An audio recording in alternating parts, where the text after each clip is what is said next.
So let's have a little bit more now on the pod on Manchester United signing Marcel Sabitzer on loan from Bayern Munich until the end of the season.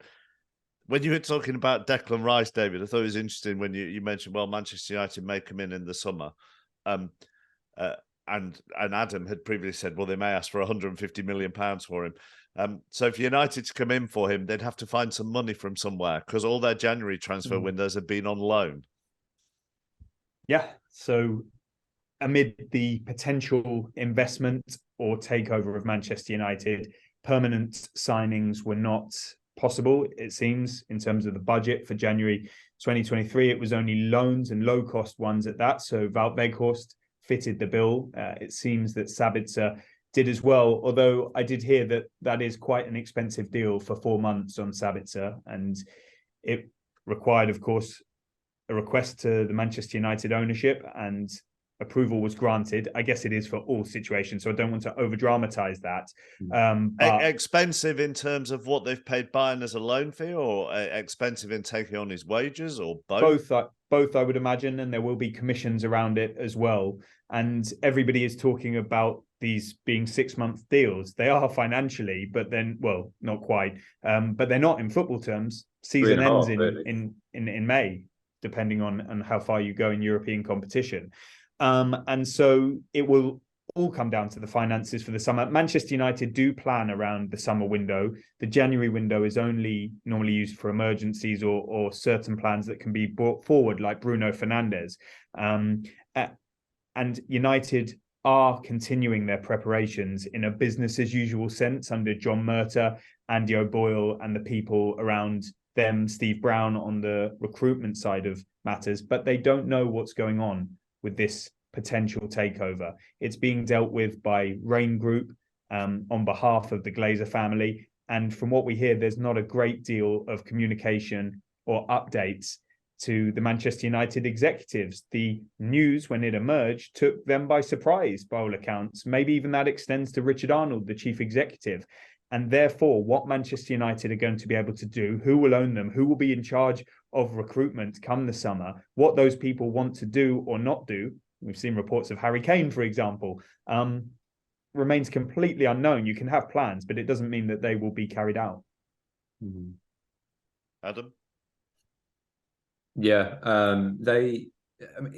it's a strange moment for Manchester United, because it feels a little bit like just as the owners are kind of at a point where they might have got it right in terms of who their chief executive is and who their head coach is. I think there's still question marks about John Murtough to a certain extent, given some of what happened in the summer. But it's probably the most optimistic fans have felt about what's going on the pitch. And now all of a sudden, you're going into another summer where you're just not sure what you're able to do. I mean, the other major issue that Manchester United have in the summer is financial fair play, to remain within the regulations. And they, when you think Manchester United have spent a hell of a lot of money, both on wages and transfer fees over the last few years, and they don't bring very much in. They don't sell very well. And as a result of that, they're very much on the border with regards to financial fair play. And they're having a lot of meetings with UEFA at the moment around, what do we need to do? How do we make sure we stay within it? So that's been one of the reasons why January has been tighter. It's not just a case of the owners don't want to spend money on players. I mean, that might be the case as well, but part of it has been in relation to financial fair play. I think in the summer, I mean, the priorities for them are quite clear. They want a striker. I think they want a young central midfielder. They may do a goalkeeper unless David De Gea extends his contract. And they probably may end up doing another centre half, because I think there's probably question marks about the future of Harry Maguire and Victor Lindelof. So for you to be getting the quality of player that Erik ten Hag wants in those positions, you're probably looking at 150 million minimum spend. If you look at what the market's doing at the moment, that's the reality of it. And if the ownership doesn't change, it's going to be very interesting to see how they go about, one, financing that, and two, how they make it work in regards to financial fair play. I mean, it is absolutely essential that United get the Champions League for those reasons. It's not just a case of what it may have been 5 years ago, which is we're Manchester United and we belong in the Champions League. Now, for financial reasons, they really, really need to make it.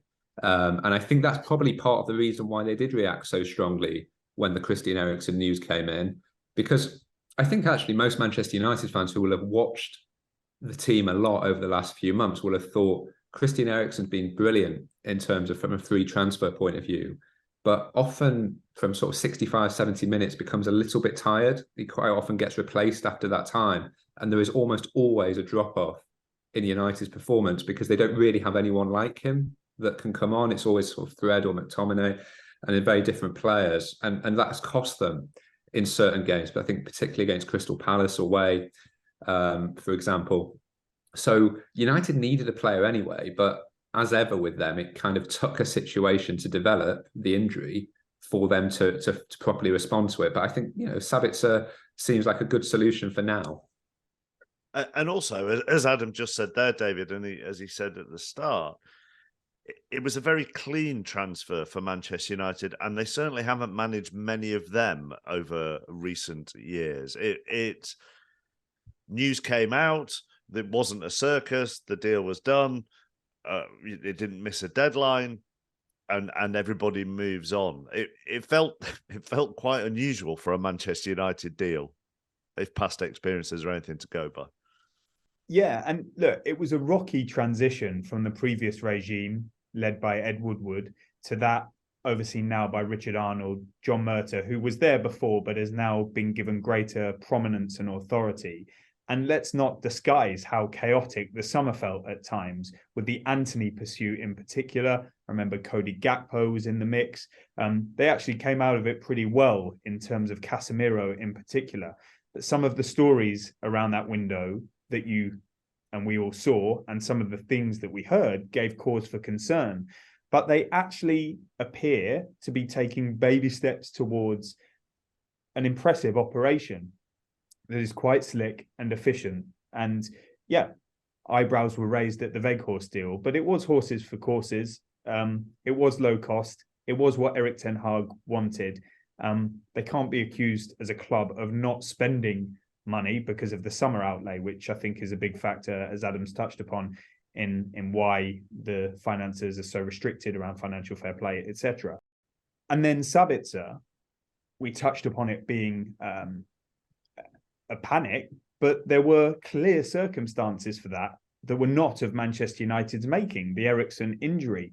And to turn around on deadline day and to generate the idea of Sabitzer, very high level and experienced player, in particular at RB Leipzig, Austria international, 28-year-old in the position that they wanted, hasn't gone so well at Bayern Munich. So there's an opportunity there to negotiate it, to get him on a flight, bring him over, get the medical records from Bayern Munich, get it registered in good time for the deadline, and come out of the window with a squad that in number is, I think, what Erik ten Hag was content with, because he's very clinical in his view. It's why Anthony Elanga wasn't allowed to go. He couldn't afford to lose another number, with Jadon Sancho having not been available recently, injury concerns around Anthony Martial, now with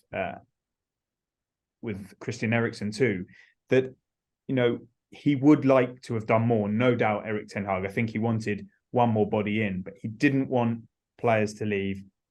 He's very clear about what he needs for the continued competition for these four trophies and competitions. There are four competitions, and that's, yeah. I think it is probably going to be squad depth that's the biggest risk to United's season, particularly because Ten Hag seems pretty keen on not really rotating his best players too much. I mean, they played Reading on Saturday night and they played Forest a few days earlier, and he pretty much now has sort of probably 5 or 6 indispensables that he will just play in every game. And there was a cost to that because of what happened with Andy Carroll and Christian Eriksen. So that is going to be a challenge. I think the biggest thing, regardless of kind of Man United's recruitment approach and all this thing, the reason why yesterday was less dramatic is mostly because of the results on the pitch and what Erik ten Hag is doing on the training field and the general job he's doing, right? his authority and composure is making everyone else's job far less dramatic, right? If Man United were in the position they were a year ago, I think regardless of your approach to recruitment or anything, just the general noise and hysteria around it would have been far greater.